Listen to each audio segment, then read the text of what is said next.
Hola, buenas tardes. Pues me da mucho gusto, como dice Porcayo, estar acá para platicarles de esta novela que puede ser pequeña, pero en realidad tiene mucho adentro, tiene muchos mundos, es un mundo, hay otros mundos allá adentro y como decía Gerardo, lo que más me da gusto es que justamente se hayan abierto las puertas pues de las instituciones, digamos, a otro tipo de géneros que comiencen a abrirse mucho más, que lo fantástico y la ciencia ficción tomen de plano, empiecen a tomar estas casas y empiecen a aparecer a través de estas colecciones novelas como esta. Porcayo, como ya sabemos, es uno de los escritores más reconocidos en México en el tema del cyberpunk, de la ciencia ficción, alguien que ha estado aferrado por muchos años a seguir escribiendo este tipo de géneros y me parece muy apropiado que hayan decidido publicarle una de sus más recientes novelas, además una novela breve en un formato así pequeño que se vende por todos lados y que ha resultado, estoy seguro que un éxito de ventas porque realmente es una novela muy atrayente. Para quienes no hayan leído ciencia ficción, incluso puede ser un modo muy amable de ingresar a la ciencia ficción, sobre todo ciencia ficción escrita en México. Resulta realmente muy interesante esta novela, cómo la construye Gerardo, cómo se adentra uno rápidamente en la vida de un personaje que si bien empieza, digamos, en este estilo de in media res o en extrema res, ya cuando ocurrió algo que nos va a ir contando poco a poco hacia atrás de qué pasó, por qué está empezando a recordar ciertas cosas, por qué está en un cuerpo que cree que no es el suyo o que no es el suyo, y cómo a través de esta recolección de ideas, de memorias, se va trazando la historia en una especie de futuro ya no tan distante, creo yo, en un futuro ya cerca de todo este asunto que tiene que ver con la nanotecnología, con trasladar esta idea de trasladar nuestra memoria a una computadora, de ponerle una memoria y ponérsela a otro cuerpo, de tener un cuerpo un poco mecanizado, un cuerpo cibernético, o eventualmente tener un cuerpo mucho más avanzado, hablando que no necesariamente quiera uno ser eventualmente no nada más un robot, sino que ese robot además pueda tener sensaciones y ese nuevo cuerpo se le pueda transmitir toda nuestra memoria. ¿Y qué ocurre cuando varias de esas memorias andan por ahí dispersas, no se van suprimiendo una a la otra, sino que todas ellas quieren existir en su propio plano? Es como toda esta diatriba de los clones. ¿Qué ocurre cuando hay un clon ahí justo idéntico al nuestro y también quiere tener su propia posibilidad de existir, de seguir viviendo, porque él cree que él es la verdadera, el que vale la pena, el que existe en realidad? Y pues realmente me ha parecido una novela muy entretenida, que se lee muy rápido además, el estilo de Gerardo es muy ágil, el tono es muy amable para leer ciencia ficción y lo importante es justamente que en México se sigan haciendo este tipo de proyectos. Al ratito nos vamos a platicar de Así vas a morir, este proyecto de La máquina de la muerte, y que además hemos traído una versión de La máquina de la muerte para que se puedan llevar hoy una predicción de cómo van a morir. Pero bueno, todo esto tiene que ver justamente, como decía Porcayo, justamente se entrelazan estos dos temas de esta necesidad de la eternidad, sino bien no necesariamente saber cómo vas a morir, sino saber que no vas a morir nunca, saber que uno se quiere perpetuar, que quiere vivir en otro cuerpo, que quiere cambiar su esencia a seguir existiendo en este plano toda la vida. Y me parece que me gustaría saber un poco justamente de Gerardo, cómo ha llegado a este camino de este nuevo estilo, porque además eso ocurre mucho, creo yo, no he leído toda la obra de Porcayo, pero sí he leído algunos de sus libros, de sus cuentos, y su estilo sí va cambiando, va evolucionando. No es tan fácil de identificar que está uno leyendo exactamente el mismo autor porque evoluciona muy rápidamente, así como su literatura, él mismo seguramente en lo personal, y quisiera yo empezar esta charla con él justamente preguntándole cómo ha sido el camino a volver a la piel, que además he leído a través de algunas reseñas que es una novela muy personal, que tiene que ver con cuestiones personales, con cuestiones familiares, trasladadas a este mundo distópico, a esta ciencia ficción, y pues preguntarle justamente por ahí, empezar cómo ha ido evolucionando hasta llegar a este formato. Gerardo ha escrito novelas mucho más largas y en este caso cómo llegó a escribir Volver a la piel, que es una novela mucho más breve, que por supuesto va a estar ahorita ya a la venta y le recomiendo mucho. Y pues igual empezar por ahí a ver qué te parece, Porcayo, si nos cuentas un poco cómo llegaste a este libro después de otras novelas mucho más amplias. Gracias Efraín. Pues evolucionar, uno no sabe, según el concepto mismo de evolución, si vas para atrás o para adelante es evolución, ¿no? Es decir, si avanzas o retrocedes, es parte de la evolución. En ciencia ficción existe mucho el concepto de involucionar, ¿no? Cuando alguien ya está avanzado y de pronto empieza a retroceder. Yo no sé exactamente lo que hago, ¿verdad? En ese sentido, creo que soy alguien inquieto y que quiere seguir contando historias y que se aferra, a diferencia de Bev, que dice que ha dejado de tenerle tanto amor a la ciencia ficción, pero más bien yo creo que encontró una beta y bueno, se fue por ahí. Pero yo me aferro a seguir contando historias de ciencia ficción. Creo también otra cosa fundamental que decía el señor Julio Cortázar, que esto es cuestión de breeding. ¿Cómo crece uno? ¿Con qué crece uno? Es cómo aprende uno sobre todo a expresarse, ¿no? Y la literatura para mí tiene que ser, o ha sido siempre como una emergencia, una manera de expresarme, ¿no? Esta fue una novela que fue una novela que se construyó sola, lo cual significa que yo había alcanzado mi punto de masa crítica, es decir, había un montón de cosas que me habían ido sucediendo en el pasado, que fueron construyendo las cosas de tal manera que cuando me propuse escribir esta novela, salió así en este formato, ¿no? Y estas cosas tienen que ver con muchas cosas, valga la redundancia. Hace un momento, digo, aprovechando, yo creo, a mí me está gustando mucho cómo está saliendo esto, porque las dos charlas anteriores tuvieron que ver un poquito con la ciencia ficción, o mucho con la ciencia ficción, y con este tema cercano a los cómics, ¿no? Bev comentaba por ahí de qué era con qué empezó a leer.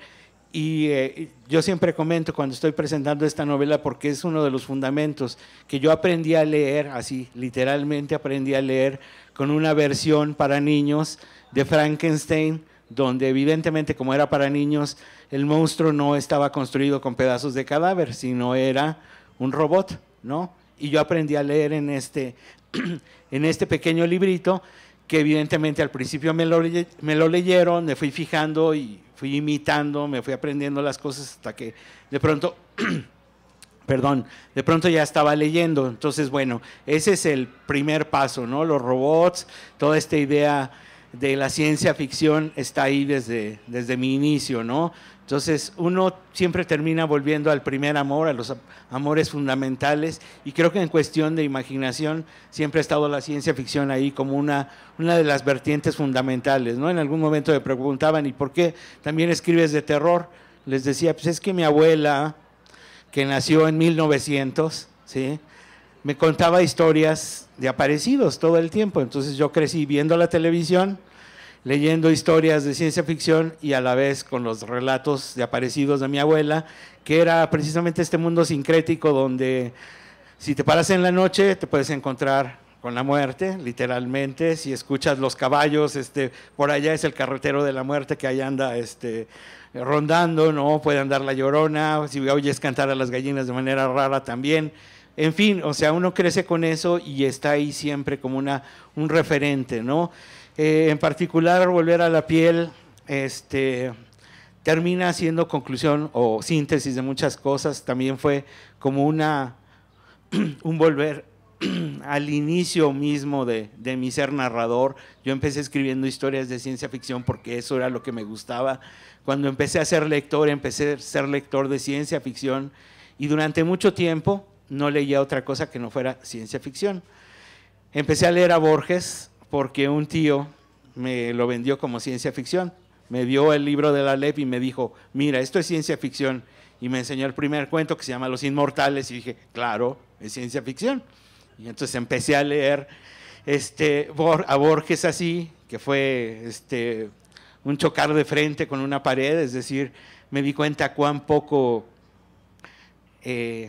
lenguaje tenía, cuán pocas palabras había, tuve que leerlo con un diccionario, esto como a los 16 años, 17 años más o menos, y entonces me di cuenta de mis espantosos recursos literarios bueno, me clavé leyendo a Borges también, pero no les voy a contar toda la historia. El caso es que volver a la piel es eso, volver a la ciencia ficción, a los orígenes. De pronto uno se vuelve un poquito demasiado ambicioso cuando está con esto de la narración. Yo hice una licenciatura en letras, luego una maestría en letras. Gracias a la licenciatura me metí evidentemente en toda la literatura canónica y toda la literatura latinoamericana, las teorías, ya saben, todo eso que implica estar estudiando en una academia y bueno, con todos los asegúnes que esto ocasiona, ¿no? En algunos momentos me he arrepentido mucho de haber estudiado literatura, luego digo, es que si no, mi campo hubiera seguido siendo muy estrecho, no sé, o sea, uno nunca sabe realmente qué, el what if es muy interesante, qué pasaría si, pero lo cierto es que no sabemos, ¿no? A ciencia cierta.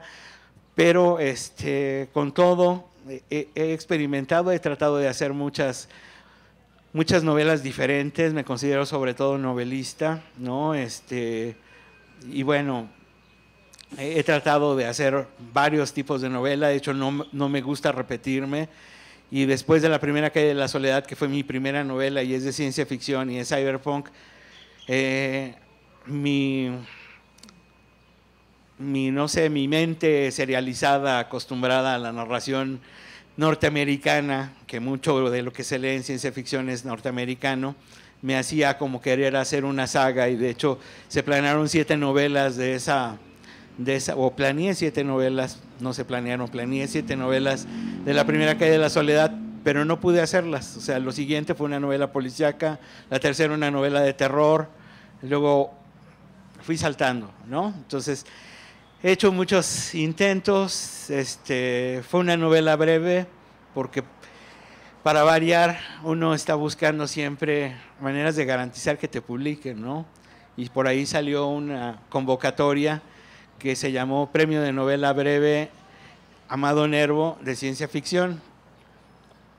Y escribí esta novela pensando en mandarle ese concurso, la pensé breve para que cupiera dentro de ese concurso, y entonces toda la planificación fue a partir de ahí, pero insisto, ya tenía todo atrás, un background muy especializado sobre qué iba a hacer. Y bueno, a final de cuentas, cuando busqué la convocatoria para mandarla, me di cuenta, 1, que ya le habían quitado el apellido ciencia ficción; 2, que la persona que había ganado el premio antepasado era una novela policíaca y la siguiente no se sabía dónde estaba, nadie la había publicado, nadie la había publicado y no se sabía mucho sobre ella.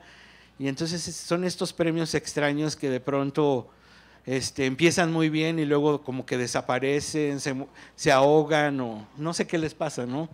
Pero el caso es que ya no me animé a mandarla, y pues es una novela que salió así, la seguí revisando, salió muy rápido. Mi primera novela salió en 3 meses, otra novela también así de producción muy rápida fue Dolorosa, también fue en 3, 4 meses, pero esta fue en 2 semanas, ¿no? Cosa extraordinaria para mí, que mis últimas novelas me habían llevado 13 años, 12 años, 10 años, ¿no? Por diferentes cuestiones, por ponerme necio en la experimentación, por revisar, porque la mandaban a concurso y no sacaba nada y la volví a revisar y la volví a revisar y así, ¿no? Entonces, el caso es que esta novela salió así y sí es de ciencia ficción y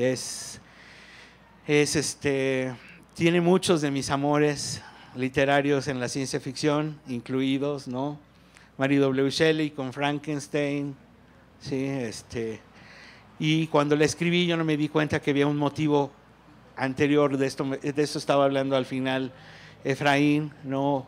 Un motivo anterior, fundamental, que para mí no era claro, aunque ya lo había intentado, pero hasta que salió la novela, hasta que se escribió, hasta que la escribí, pues, pero es como una de esas novelas que casi se escriben solas, pero hasta ese momento me di cuenta que estaba volcando parte de mi experiencia de enfrentar la enfermedad última que vivió mi papá, que fue una demencia senil tipo Alzheimer, ¿no? Entonces, el último año de su vida vivió con esa enfermedad degenerativa, ¿no? que uno empieza a ver con cosas muy simples y bueno, la de él se fue complicando de manera acelerada y ves a alguien muy trabajador, muy centrado, muy exigente, ¿no? Que de pronto empieza a perder cualidades y empieza así como a involucionar, ¿no? De pronto es este adulto, luego es un adolescente que se quiere arreglar mucho y se quiere perfumar y se arregla para ir a buscar como chicas, ¿no?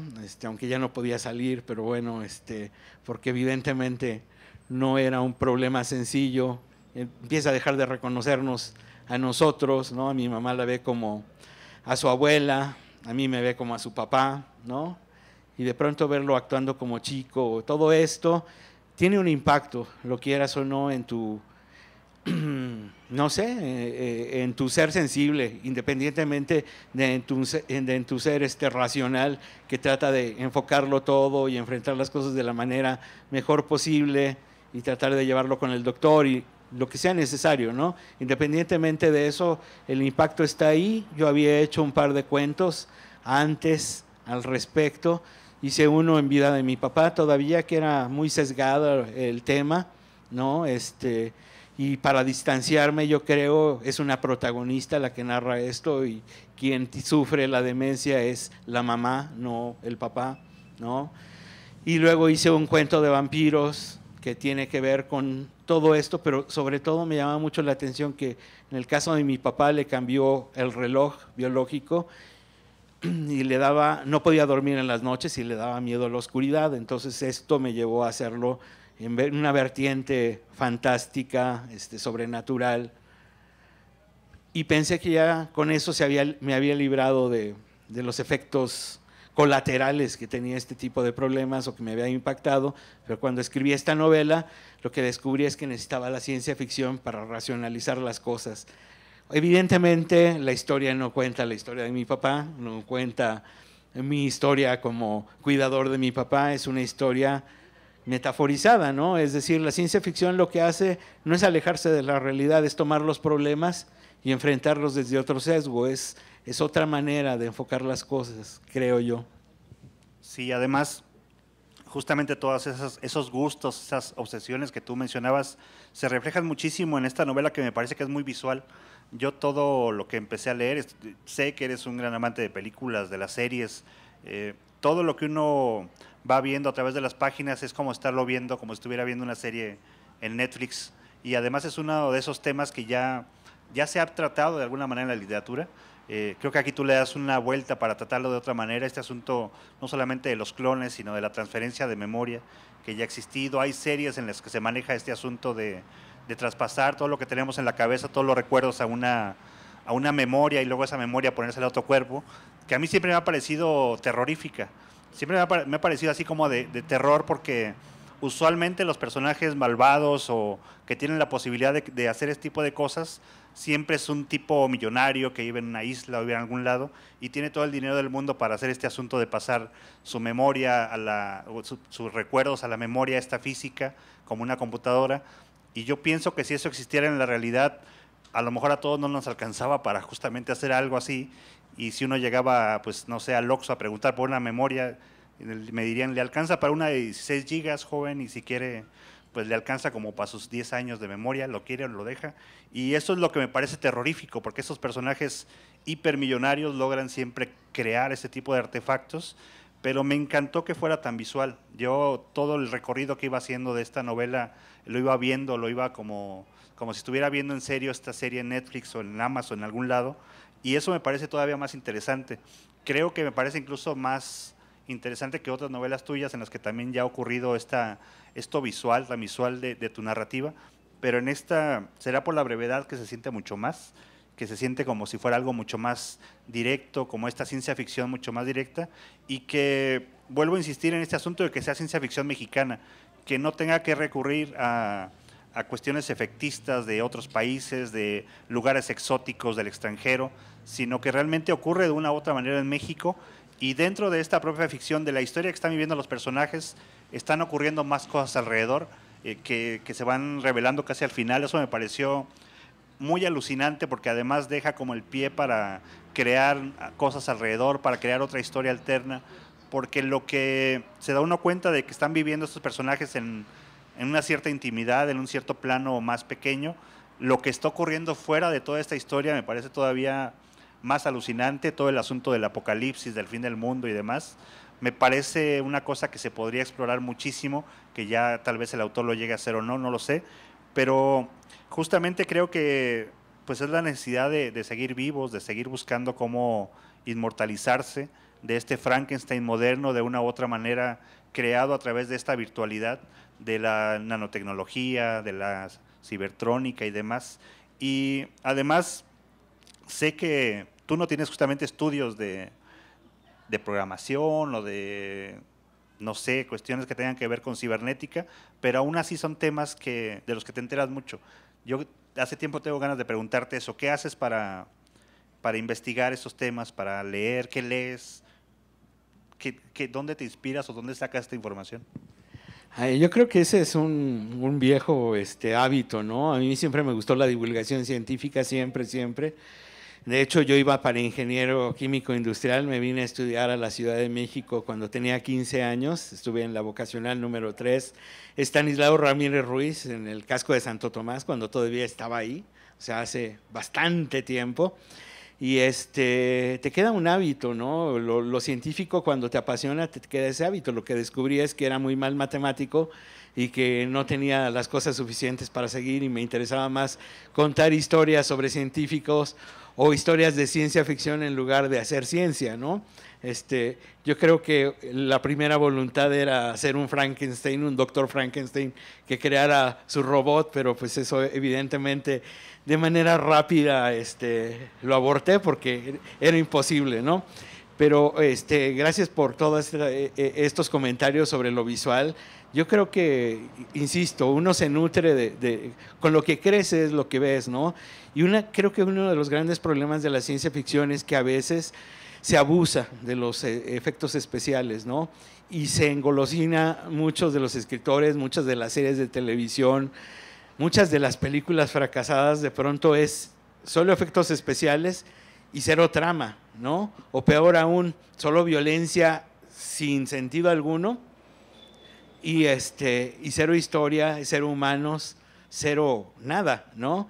Yo creo que fundamentalmente lo que decía Theodore Sturgeon, ¿no? La ciencia ficción es una historia de humanos enfrentados a un problema humano que no se hubiera podido dar sin la presencia, sin el contexto científico o tecnológico, ¿no? Entonces, para mí es la definición fundamental en el sentido de que una historia siempre tiene que ser humana, ¿no? Una historia que contemos tiene que ser humana.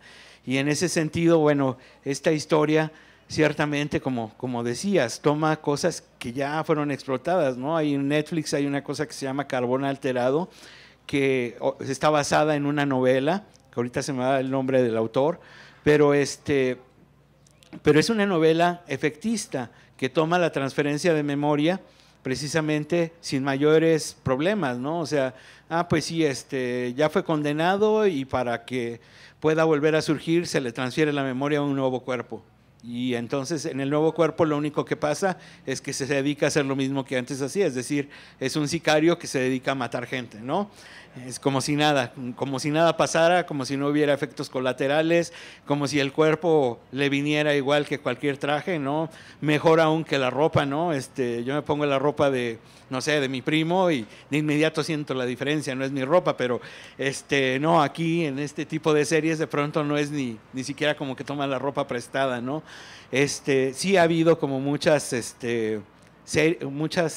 novelas que han tratado esto, ¿no? Por ahí Rudy Rucker de los ciberpunketos primeros, ¿no? Hace software en el que precisamente ya conservan la memoria y conservan a las personas a través de robots, pero de pronto es eso, o sea, son historias de robots que no cuentan nada humano. Y yo hacía mucho que tenía ganas de contar una historia de robots y no me salía. Y no me salía simple y sencillamente porque no veía una historia de humanos detrás, ¿no? Y yo creo que eso es lo que pasó aquí. Logré finalmente conjuntar esos dos universos y lograr hablar de esta de esta historia y de este problema de la memoria, de la transferencia, de que no es tan fácil como cambiarse de zapatos, y peor aún, que cuando te van a pasar de un lugar a otro, tú no estás seguro de lo que va a pasar, ¿no? Es decir, ok, conservan tus memorias, las conservan íntegras, te editan, ¿qué tanto te editan? La historia, así como se la estamos contando, parece así como muy loca o muy específica o muy técnica. Es alguien que despierta de pronto y descubre que su añoranza principal, es decir, volver a habitar la piel después de haber tenido un accidente que ni siquiera bien a bien puede recordar cómo fue. Después de eso lo transfirieron su cerebro al cuerpo de un robot y finalmente despierta teniendo un cuerpo completo, humano, pero descubre algo terrible, le faltan muchas memorias. Y entonces es la historia de alguien que está tratando de saber qué le pasó, qué pasa, por qué su historia no está completa y qué está pasando alrededor, porque no es todo como él lo planeó, ¿no? Entonces, es una novela que trabaja a partir de la develación del misterio, ¿no? Es ir leyendo para ir descubriendo con el personaje qué es lo que pasó, qué es lo que le hicieron, en dónde está, por qué está así y qué ha pasado, ¿no? Entonces, sí, bueno, usando los recursos mínimos, porque resulta que en mi pasada novela, que esa fue una novela larga, hace rato que decía Armando que el anterior presentador, que su novela era una novela corta de 300 páginas, bueno, es una novela larga, ¿no? De hecho, mi anterior novela fue de 320 páginas y es una novela que de pronto resultaba cansada para algunos lectores por el tipo de prosa que yo usaba, que era muy ciberpunqueta. Hubo críticas, no abiertamente, ya saben que hoy existe Google Reads y ese tipo de comentarios que luego ponen ahí y no sabes exactamente quién los hace ni exactamente con qué, pero cuando coinciden algunas cosas, de pronto te preguntas qué, ¿no? Y como esta historia era breve, la idea era volver a una narrativa más simple, más directa. Yo me puse a recordar cuáles eran las historias que no me habían soltado, ¿no? Porque yo creo que eso es fundamental. Hay dos cosas que para mí tiene que hacer la literatura: impactarte, sacarte de tu modorra, impactarte, sacudirte. Esa es la primera, me parece fundamental. Y la segunda, que te obliga a leerla, ¿no? Si es una historia que no cumple ninguna de esas dos cosas, es una historia que puedes abandonar, que puedes olvidar. Yo he leído muchos bestsellers que me pareció interesante la portada, el resumen, la primera página, que leí encantado el primer capítulo y luego se fue diluyendo, y después de las 700 páginas, porque los bestsellers norteamericanos les encanta ser así, chonchos, estar llenos de paja, y si la suspendes un mes y sigues leyendo al mes, pues el mismo autor se encarga de recordarte lo que pasó, etcétera, etcétera. Este tipo de historias a mí no me interesan en lo absoluto, no quiero una historia así. Entonces, bueno, quise hacer una historia así más simple, más rápida, que fuera leída de una sola sentada, que te pidiera ser leída y que te sacudiera de alguna manera, ¿no? Entonces, esa fue la intención y ese fue el motivo por el que cambió un poquito la narrativa, ¿no? No sé. Sí, esta es una novela larga de 93 páginas en realidad, que se lee así, en una sentada. Es muy interesante y creo que ese asunto en cierto punto de la novela uno se da cuenta de que afuera de esta historia están ocurriendo otras cosas que podrían ser a lo mejor lo que busca el vendedor del bestseller, ¿no? Que a lo mejor fuera de lo que está ocurriendo de la historia del personaje está, no sé, o Bruce Willis o Brad Pitt peleando con otras cosas, pero el narrador se está centrando como un microscopio hacia una historia mucho más intimista, justamente de las consecuencias de una cosa en que la ciencia ficción ya está alcanzando, esto de la transferencia de memoria, pero que no es cosa, como decía Porcayo, no son enchiladas. No es tan sencillo como ocurre en algunos programas, en algunas películas, sino que hay muchísimas consecuencias, no solamente físicas, sino también mentales, y consecuencias éticas, consecuencias políticas, consecuencias sentimentales y por supuesto todo lo físico, de lo complicado que sería realmente hacer una transferencia a un cuerpo cibernético o a un cuerpo que simule ser también un humano, a un clon. Sería una de las cosas más complicadas y creo que es tal vez en ese sentido la primera novela que explora esas consecuencias, obviamente retomando esta base de lo que fue Frankenstein, ¿no? Justamente de la creación del monstruo a través de estas partes y de las consecuencias de realizar tal proeza, ¿no? De lo difícil que es, y que finalmente Porcayo vuelve justamente a, pues como él dice, a su origen, a la raíz, a una ciencia ficción plena que sigue siendo de lo más interesante y quizá todavía mucho más fresca para que las nuevas generaciones se adentren en la brevedad. Ya sabemos que hoy en día la lectura breve es lo que acapara de pronto el mercado, el internet, el Twitter, la twitteratura, son modos de acercar a la lectura, de acercarse rápidamente porque los tiene uno aquí en la pantalla, los tiene de pronto, y de una u otra manera volver a la piel es justamente eso.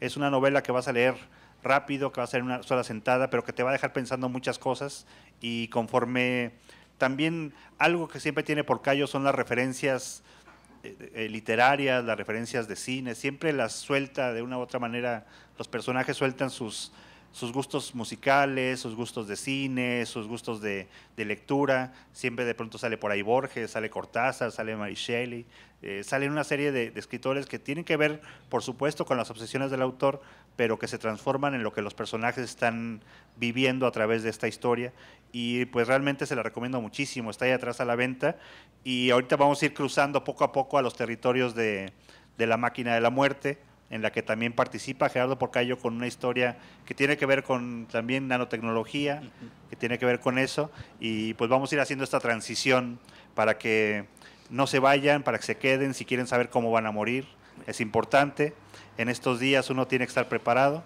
y hemos traído La Máquina de la Muerte para que se queden hasta el final, y pues sepan de una vez, antes de que se acabe la feria, cómo van a morir. Y también para que haya otras voces, tenemos a dos de las antologadas aquí, entonces los invitamos a subir de una vez, a Danae Venegas y a Anadelia Carrillo, que ellas son participantes de aquí de La Máquina de la Muerte.